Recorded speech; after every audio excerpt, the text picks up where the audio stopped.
인사하겠습니다. 기도로 깨어 있읍시다. 우리 함께 한번 인사하겠습니다. 감사합니다. 목사가 제가 지금 이제 목사지 않습니까? 근데 목사가 안 되었으면 무엇이 되었겠느냐라는 질문을 제 아들도 하고 아이들도 하고 한 번씩 받은 적이 있습니다. 여러분 뭐가 됐을 것 같습니까? 농구 선수 이런 건 아니겠죠. 영화 배우 그렇게 생각해 주시는 건 감사한데 그것도 아니겠죠. 뭐가 됐을까요? 저는 작가, 제 생각에는 그렇습니다. 제 생각에는 작가나 PD가 되었다. 그런 게 조금 관심이 많았거든요. 작가가 PD 작가나 글 쓰는 작가나 아니면 이렇게 연출 같은 거 하는 PD 이런 걸 하고 싶은 마음이 있었습니다. 제가 중학교 때, 고등학교 때 문학을 사랑하는 참 문학 소년이었는데 소녀가 아니라 문학 소년이었습니다. 근데 이 본문을 딱 읽으면은 오늘 이 본문을 생각하면서 읽으면은 하나님과 인간 그리고 예수님과 구원에 대해서 생각나게 만드는 문학 작품 두 가지가 있습니다. 하나는 우리나라 사람이 쓴 책인데요. 아주 유명한 사람이죠. 이문열이라는 사람이 지은 사람의 아들이라는 책이 있습니다. 사람의 아들. 또 하나는 일본 작가인데요. 기독교 일본 작가인데 엔도 샤코라는 사람이 지은 침묵이라는 책이 있습니다. 제가 왜 이 본문 말씀을 보면서 이 두 작가의 작품이 생각나는지 좀 이따가 설명을 드리겠습니다. 오늘 근데 본문 내용이 뭐냐? 오늘 본문 전반부에 예수님께서 유월절 전반부를 어떻게 준비해야 되는지 제자들에게 말씀을 하시지요. 그래서 무슨 뭐라고 하십니까? 성내로 들어가라. 성내에 들어가면 물 한 동이를 띠고 이렇게 지나가는 사람을 만날 것이다. 그러면 그를 따라가서 그 집주인에게 예수님이 제자들과 유월절을 보낼 그 객실이 어디 있느냐라고 이렇게 물어봐라. 그러면 그 집주인이 다락방을 너에게 보여줄 것이다. 우리가 거기서 유월절을 보낼 것이다. 예수님께서 이런 이야기를 하십니다. 실제로 제자들이 성내로 들어가니까 마침 그 시점에 물 한 동이를 가지고 지나가는 사람을 만날 수 있었고, 그래서 예수님 말씀대로 그렇게 그대로 되어서 유월절을 거기서 보내게 되었다라는 것이 오늘 전반부의 말씀이죠. 실제로 그대로 됐습니다. 예수님께서는 미래를 아신 거죠. 제자들이 성내로 가면 그때 마침 물 한 동이를 지고 사람이 지나갈 것을 내다보셨고, 그 사람을 따라가면 그 집주인이 그들에게 군말 안 하고 다락방을 제공해 줄 것도 미리 내다보셨고, 예수님은 미래를 내다보신 것입니다. 인간적으로 보면 이게 좀 신기하고 마술처럼 생각이 될 수도 있지만은, 그렇지만 예수님이 하나님이라는 관점에서, 우리 성삼위 하나님, 성자 하나님이라는 관점에서 보면은 아무런 이상할 것이 없죠. 하나님이 전제하듯이 예수님도 전제하신 것입니다. 다 아시는 겁니다. 하나님이 전제하시듯이 예수님도 전제하십니다. 예수님 완전한 신성을 가지신 분이기 때문에 예수님도 전제하신 것입니다. 그런데 문제는 이 예수님의 전제하심에 대한 이 기사가 바로 이어서 가룟 유다의 미래의 배반에 대한 예언의 말씀으로 이어진다는 것입니다. 예수님이 제자들이 성내에 들어가면 물 한 동이 지고 진자가 지나갈 것을 아시고, 그 집주인이 다락방을 내어 줄 것도 아신 것처럼 가룟 유다가 자신을 배반할 것도 아셨습니다. 예수님이 미래를 아신다는 것, 미래에 대해서 전제하시다는 것, 여러분 그것은 그 미래가 그대로 일어난다는 것을 의미하죠. 그 미래가 그대로 일어나는 것입니다. 예수님이 아시는 그 미래가 그대로 실현되지 않는다면 예수님은 잘못하신 것이죠. 잘못 예언하신 것이죠. 그렇게 예수님은 전제하지 않으신 것입니다. 무슨 말인가 이해 가시죠, 여러분? 예수님이 가룟 유다가 배반할 것이라고 이렇게 예언하셨다면 그것은 예수님의 전제하심에 의해서 그렇게 이야기를 하신 것인데, 그러면 그대로 그렇게 이루어져야 된다는 것이죠. 그렇게 하지 않는다면 예수님이 잘못 예언하신 것이죠. 그 말은 예수님이 전제하지 않으시고 한계가 있으시다는 것이죠.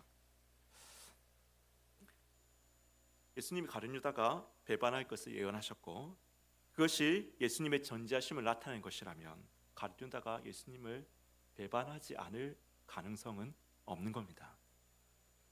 만약 가룟 유다가 예수님을 배반하지 않는다면 그것은 예수님이 틀린 것이 되고 결국 예수님은 전지하지 않으신 것이다. 한계가 있으신 분이다. 라고 이렇게 변호될 수도 있다는 것입니다. 여기서 사람의 아들을 지은 이문이라는 사람이 책을 통해서 이렇게 질문합니다. 신의 전지하심에 라는 단어에 미래가 예정되어 있다면 왜 그 예정대로 주어진 각본에 따라 주어진 역할을 했을 뿐이 인간이 신의 심판을 받는 것인가? 사람의 아들이라는 책에 이런 질문이 등장해요. 책의 주인공이 아스페르스라는 사람인데 가공의 인물이죠. 고대의 가공의 인물인데 이 아스페르스가 책의 주인공이 아스페르스가 자기 아버지가 율법학자인데 율법학자한테 이렇게 질문을 해요. 가인의 살인이 신의 전지하심에 의해서 예정되어 있다면 왜 가인이 심판을 받아야 되는 겁니까? 라고 이렇게 질문을 합니다. 여러분 우리하고는 아무런 상관없는 말장난 같은 그런 질문처럼 보일 수 있습니다. 말장난 같은 그런 그거는 그냥 머릿속에 책 속에서만 있는 이야기지. 말장난 같은 질문처럼 보일 수 있지만은 말을 조금만 바꾸면 우리의 질문이 될 수가 있습니다. 조금만 바꿔볼게요. 어떤 사람이 그리스도를 부인할지 하나님이 미리 아신다면 그 사람이 그리스도를 믿을 가능성은 없는 것이죠. 그는 예정에 따라 결국 그리스도를 끝까지 부인할 것입니다. 그에게 선택의 자유라는 것은 애초부터 없었던 것인데 그가 왜 선택의 책임을 지고 심판을 받아야 하는 것입니까? 우리는 이 신학적 논증에서 이거는 좀 신학적 논쟁이죠. 신학적 논쟁이고 영적인 진리에 대한 논쟁이지만은 조금 더 나아가면 이 질문이 조금 더 나아가면 우리 현대 사회를 떠받치고 있는 근본적인 이 신념, 가치에 대한 도전의 질문으로 갈 수가 있습니다. 뭘까요? 어떤 사람이 여러분 죄를 범하면 예를 들면 강도를 하거나 강도짓을 하거나 살인을 저질렀다. 그 사람 우리 현대사회는 처벌하죠. 법에 따라 심판하고 처벌합니다. 왜 처벌합니까? 그 사람이 자신의 자유의지에 따라서 선택을 했기 때문에 그 책임을 따라서 그에게 사형, 그에게 징역 몇 년 이런 처벌을 내립니다. 이것이 우리 사회를 이루고 있는 기본적인 가치, 신념입니다. 그 사람이 선택할 수 있는 영혼에 선택할 수 있는 자유가 있다.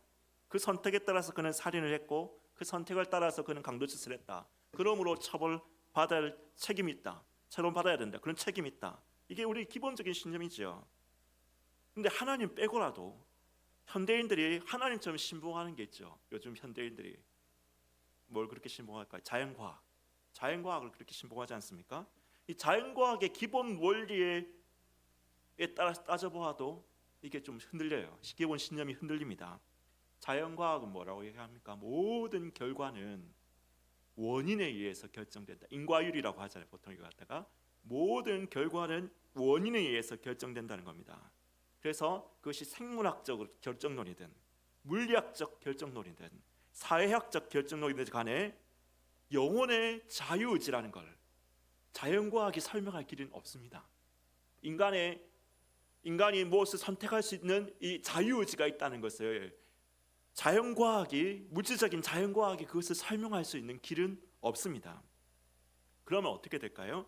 살인 강도를 행하는 사람도 그 전에 그 사람이 그런 선택을 한 것은 그런 결과가 나온 것은 그 전에 어떤 유전인자 때문이든 어떤 환경적인 요인에 의해서든 사이코패스로 태어나서 그런 어떤 유전인자를 가지고 있든 환경적 원인자에 의한 것이든 결과적으로 이런 원인자 때문에 그런 행동을 한 것뿐이지 그의 영혼의 자유의지로 선택한 것은 아니라는 거죠. 그러므로 이 범죄자는 격리와 치료가 필요할 뿐이지 처벌과 심판을 해서는 안 된다.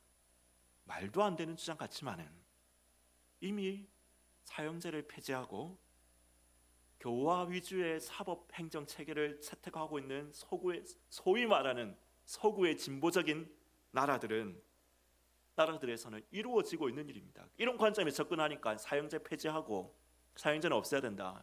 그리고 인간은 처벌할 것이 아니라 교화시켜야 된다. 감옥도 결국 교화의 수단이고 격리의 좀 위험하니까 격리의 수단이지 처벌과 심판의 관점이 아니라는 겁니다. 이미 그렇게 소위 자기들이 진보적이라고 이야기하고 있는 서구의 많은 이런 국가들에서 이루어지고 있는 일입니다. 인간의 자유의지에 의한 선택이라는 성경에, 이건 사실 성경에서 나온 거거든요. 인간의 영혼의 자유의지에 의한 선택. 성경이 이것을 근본적으로 이야기하고 있는 창세기부터 딱 못 박고 있는 것이 있지 않습니까? 선악과, 그죠? 선악과, 생명나무와 선악과. 여러분, 이 성경의 기본 전제를 부인해 버리면 이렇듯 우리 사회의 근본적인 이 체계에서부터 인간의 죄와 하나님의 심판이라는 성경적 진리에까지 이런 것들이 막 흔들리게 되는 것이죠. 무너지게 되는 것입니다. 여러분, 인간에게 자유의지가 있습니까? 하나님은 하나님의 전지적 예지가 있습니까? 인간의 자유의지가 있습니까? 하나님의 전지적인 예지가 있습니까? 21절 말씀은 이야기하고 있습니다. 21절 말씀 우리 한번 띄워주시겠습니까? 같이 한번 읽어볼까요? 다시 21절 말씀 시작. 인자는 자기에 대하여 기록된 대로 가거니와 인자를 파는 그 사람에게는 화가 있으리로다. 그 사람은 차라리 나지 아니하였더라면 자기에게 좋을 뻔하였느니라 하시니라. 그죠? 두 가지가 다 있죠. 본문 말씀에 보면 인자는 자기의 대로 기록된 대로 가거니와 하나님의 예지죠. 하나님의 예지, 예정. 이것이 분명히 예수님 있다고 이야기하죠. 그런데 그와 동시에 뭐가 있습니까? 그 사람에 대해서는, 인자를 파는 그 사람에 대해서는 화가 있으리라. 인간의 자유의지도, 선택의 자유의지도 있는 겁니다. 그러니까 하나님이 심판한다는 겁니다. 화가 있으리라고 심판하신다는 겁니다. 두 가지가 다 있다고 이야기합니다. 자유의지, 예지도 있고 예언도 있고 숙명도 있습니다. 그리고 자유의지에 따른 선택도 있습니다. 성경은 이 본문뿐만 아니라 사실 창세기부터 쭉 요한계시록 모든 곳에서 두 가지가 다 있다라고 이야기합니다. 그래서 자유의지가 있기에 살인한 인간은 교화가 아닌 처벌이 할 수 있는 겁니다. 교화만의 관점에서, 우리가 교화의 관점에서 교정을 생각하지만은 그것만은 아니죠. 처벌의 관점에서 생각합니다. 그리스도를 끝까지 부인한 사람은 영원히 그리스도가 없는 세상으로 가는 것입니다. 자유의지가 있기 때문에 여러분, 성경은 그렇게 이야기하고 있습니다. 또한 하나님의 예지하심, 하나님의 예정하심, 하나님의 예정과 하나님의 예지, 이것이 반드시 있기 때문에, 반드시 성취될 것을 믿기 때문에 우리는 나를 태중에 생기기 이전부터 나를 택하신 하나님을 찬양할 수 있고, 하나님이 나를 영원한 그 구원의 일까지 나를 인도하실 것을 찬양할 수 있고, 하나님의 구원 역사는 마침내 우리 인간의 어떤 의지에 상관없이 하나님의 구원 역사는 마침내 승리하고 말 것이라는 것을 우리는 확신하며 찬양할 수 있습니다. 두 가지가 성경에는 다 이야기하고 있거든요. 두 가지를 다 이야기하고 있습니다. 문제는 인간의 머리로는 이게 잘 이해가 안 된다는, 이해할 수 없다는 겁니다. 논리적인 모순이죠. 논리적으로 우리가 이게 딱 통합해서 생각할 수 있는 어떤 이해가 잘 안 되죠. 50 더하기 50이 100도 아니고 100 더하기 100이 200이 아니라 100 더하기 100이 100이라고 지금 이야기하고 있는 이야기와 같은 건데, 인간적으로 생각해서 이해가 안 됩니다. 그렇지만 여러분, 생각해 보십시오. 삼위일체를 우리가 논리적으로 완벽히 이해할 수가 있습니까? 하나님의 아들이시며 동시에 하나님의 아들이신 그분이 하나님이시다. 우리가 이것을 논리적으로 완벽하게 이해할 수 있는 사람이 있습니까? 하나님은 우리의 논리 안에 제한되시는 분이 아니거든요. 논리 안에 제한되시는 분이 아닙니다. 우리 논리를 뛰어넘은, 논리 넘어 계시는 분이지 우리 논리 안에 제한되시는 분이 아닙니다. 여러분, 이렇게 이야기하면 또 어떤 분들은 목사님 또 뭐 이렇게 설명할 수 없는 것은 그냥 그게 신비입니다, 이렇게 얼버무리고 넘어가려고 하십니까? 뭐 설명이 잘 안 되는 것은 다 그런 신비입니다. 이렇게 하고 넘어가려고 합니다. 이렇게 생각하실 수도 있겠습니다. 그런데 여러분 그렇지 않습니다. 20세기 이전에 사람들은 모든 것이 논리적으로 설명될 줄 알았습니다. 자연과학 학자들도 논리적으로 설명될 줄 알았습니다. 제가 지금부터 조금 고등학교 수준의 자연과학 이야기 잠깐만 하겠습니다. 자, 이걸 좀 여러분 설명을 하기 위해서 고등학교 수준의 자연과학을 잠깐만 이야기를 하겠습니다. 20세기 이전에는 사람들이 다 논리적으로 이해가 다 돼요. 수학적으로 고전역학에서는 다 이렇게 고전물리학에서는 논리적으로 다 설명할 수 있을 거라고 생각했어요. 그런데 20세기 들어와서 이런 삼각들을 근본적으로 흔드는 사건이 생겼는데요. 그게 발단이 어디서부터냐면 빛에 대한 이해에서부터 이제 이게 발단이 생긴 거예요. 빛이 무엇인가에 대한 질문은 사실 오래된 질문이거든요. 인류가 역사가 기록된 이래로 빛이 무엇인가에 대한 고민을 했었거든요.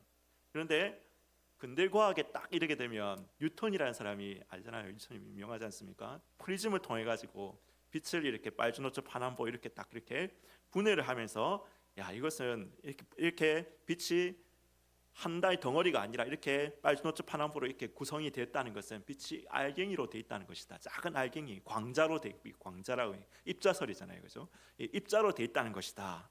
뉴턴이 여러분 워낙 유명한 사람이고 워낙 이것도 잘 이렇게 설명을 하고 그러니까 사람들이 그로부터 몇백 년 동안은 빛은 다 입자다. 그러니까 작은 알갱이로 돼 있다. 이렇게 생각을 했습니다. 이렇게 생각을 했는데 어떤 사람은 반대로 이렇게 생각했죠. 빛은 입자가 아니다. 마치 작은 알갱이가 아니라 수면에 우리가 그 돌을 딱 던지면 물결 파동이 이렇게 막 일어나지 않습니까? 이런 것처럼 빛도 파동이다라고 이렇게 생각을 했습니다. 그때 뉴턴이 워낙 유명하고 워낙 권위가 있었기 때문에 몇백 년 동안은 빛은 다 입자라고 그렇게 생각을 했습니다. 그런데 19세기 딱 말이 되면은 토마스 영이라는 사람이 그 아주 유명한 실험을 합니다. 아주 유명한 실험, 이중 슬릿 실험이라는 건데 한번 그림을 한번 보여주시겠어요? 자, 이런 실험을 합니다. 그러니까 이렇게 슬릿을 두 개를 딱 구멍을 딱 놔두고 빛을 딱 통과시키면은 이 빛을 약에 딱 쐬면 여기다 빛을 쐬면은 빛이 입자 알갱이라면은 그 앞에 뒤에 벽면에 두 줄이 이렇게 딱 생길 거고 빛이 파동이라면 파동이 서로 간섭해 가지고 여러 개의 줄무늬가 생길 것이다. 여러분 이 두 가지 중에 빛을 쏘았을 때 결론은 뭐였을까요? 여러 개의 줄무늬가 생겨버렸습니다. 그래서 뉴턴 이래로 입자라고 생각했던 게 다 무너진 빛은 파동이다라고 이렇게 생각을 그때부터 이제 대세가 된 겁니다. 빛이 파동이다라고 이렇게 대세가 된 겁니다. 그런데 거기서 사람들이 한 걸음 더 나아갔습니다. 야, 빛이 파동이면 그러면 우리 인간을 이루고 있는 인간뿐만 아니라 모든 물질들을 이루고 있는 기본적인 입자 원자지 않습니까? 원자. 이 원자는 전자와 원자 핵으로 이루어져 있지 않습니까? 그럼 그 입자들을 한번 쏘아보자. 그거는 알갱이일까 아니면은 파동일까? 한번 쏘아보자 이렇게 된 거예요. 그래서 과학자들이 이걸 쏘아봤어요. 똑같이 이렇게 실험을 해봤어요. 똑같이 딱 전자를 통과시켜봤어요.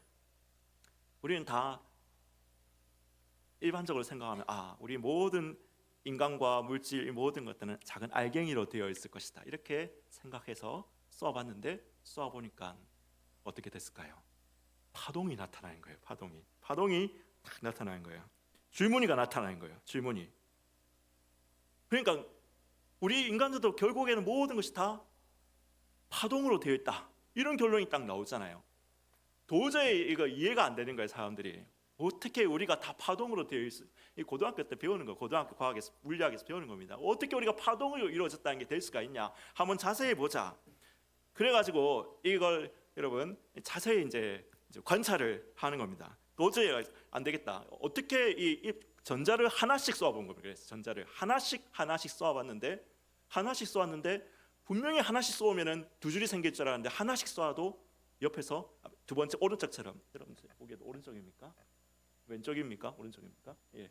오른쪽처럼 이렇게 막 줄무늬가 생기는 거예요. 어떻게 전자가 움직이기에 도대체 어떻게 움직이기에 뒤에 이런 여러 개의 줄무늬가 생기는 건가? 그래서 과학자들 대단한 것 같아요. 현미경을 가지고 봤어요. 표현하자면 현미경입니다. 현미경을 가서 전자가 어떻게 움직이는지를 딱 이제 조명을 쪄가지고 봤어요. 어떻게 움직였을까요? 보니까 놀라운 결과가 나타나는데요. 딱 쬐니까 보니까 줄무늬가 2개로 바뀌었어요.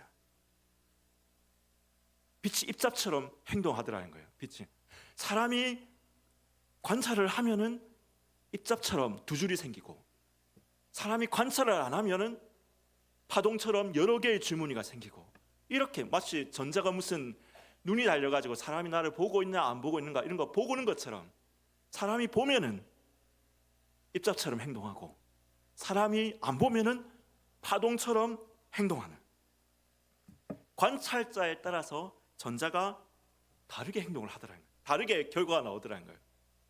관찰이 영향을 미치더라는 거예요. 그러면서 여러분 결론은, 그래서 현대 물리학에서는 어떻게 났냐 하면, 물질의 근본 입자는 전자도 마찬가지고 빛도 마찬가지고 다 입자이면서 동시에 파동이다. 입자이면서 동시에 파동이다. 이걸 어떻게 수학적으로 통합해서 설명을 할 수는 없지만은 입자이면서 동시에 파동이다. 관찰자에 의해서 어떤 부분을 딱 보면은 입자처럼 행동하고, 어떤 관찰을 딱 하면 또 파동처럼 행동한다. 이 논리적인 모순이지만은, 그러나 그것이 우리의 우주의 물질 세계의 본질이다. 여러분 이게 이제 현대 유명한 양자역학의 과학입니다. 양자역학입니다. 더 이상 규정, 확정할 수 없다. 관찰자에 의해서 다르게 보인다. 확정할 수 없다. 이렇게 결론이 났다는 겁니다. 여러분 제가 왜 이야기를 합니까? 우리 하나님, 과학자들도, 현대 과학자들은 이게 이해가 된다는 거죠. 사람이 어떤 우주의 본질을 파악하는데 어떤 부분에서 딱 보면 그것이 입자처럼 행동하고, 또 어떻게 딱 보면 파동처럼 행동한다. 확정할 수 없다. 관찰자에 의해서 영향을 받아서 관찰자에 의해서 다르게 보일 뿐이다. 그러면 이것이 이해가 된다는 것이고 받아들여진다는 것이죠. 그럼 제가 이제 과학을 사실 얘기하는 게 하나님의 이 예정과 인간의 자유의지에 따라서 다 설명을 하기 위해서 이야기를 한 겁니다. 여러분 하나님의 예지 예정, 인간의 자유의지 또 마찬가지라는 것이죠. 우리가 여러분 성경 어떤 부분을 딱 보면 분명히 자유의지가 있죠. 인간은. 그래서 인간은 자유의지에 따라서 죄를 범하면 심판받습니다. 하나님을 부인하면 하나님 없는 것으로 갑니다. 그러면 여러분 자유의지가 있으면 인간이 선택하는 것에 따라서 하나님의 결과도 바뀔 수 있습니까? 우리 구원의 결과도 바뀔 수 있고, 하나님의 이 구원의 결과도 바뀔 수 있고, 하나님이 그리스도께서 다시 오시고 다시 이 하나님께 새 하늘과 새 땅을 창조하실 우주의 궁극적 미래도 바뀔 수가 있습니까? 바뀔 수 없잖아요. 하나님의 예지와 예정, 그것도 분명히 성경에서는 이야기하고 있습니다. 그래서 여러분 우리가 이걸 잘못 적용해서는 안 됩니다. 우리가 우리 자신의 이 영적인 이 조명을 자유의지의 조명 안에서 딱 생각해야 될 때가 있습니다. 죄에 대한 처벌과 심판, 우리의 성화를 위한 노력, 하나님의 상급, 우리의 복음 전할 전도의 대상. 저 사람은 내가 아무리 해도 저 사람은 예수 안 믿어. 결국 하나님 예정하지 않으신 것 같아. 여러분 그런 사람 우리가 그렇게 절대로 생각해서는 안 됩니다. 우리가 모른다는 수준을 넘어서 하나님 예정하지 않은 것 같아. 하나님 예정 안 했으니까 저 사람은 뭘 해도 무슨 짓을 해도 저 사람은 바뀌지 않을 거야. 그런 사람은 없습니다. 우리가 자유의지의 관점에서 조명 안에서 그 빛 가운데서 딱 보면 바뀌지 않을 사람은 없습니다. 전도해서 절대로 바뀌지 않을 사람은 없습니다. 그런데 그렇다고 해가지고 그러면 하나님 예정이 없는 것이냐? 하나님 예지는 없는 것이냐?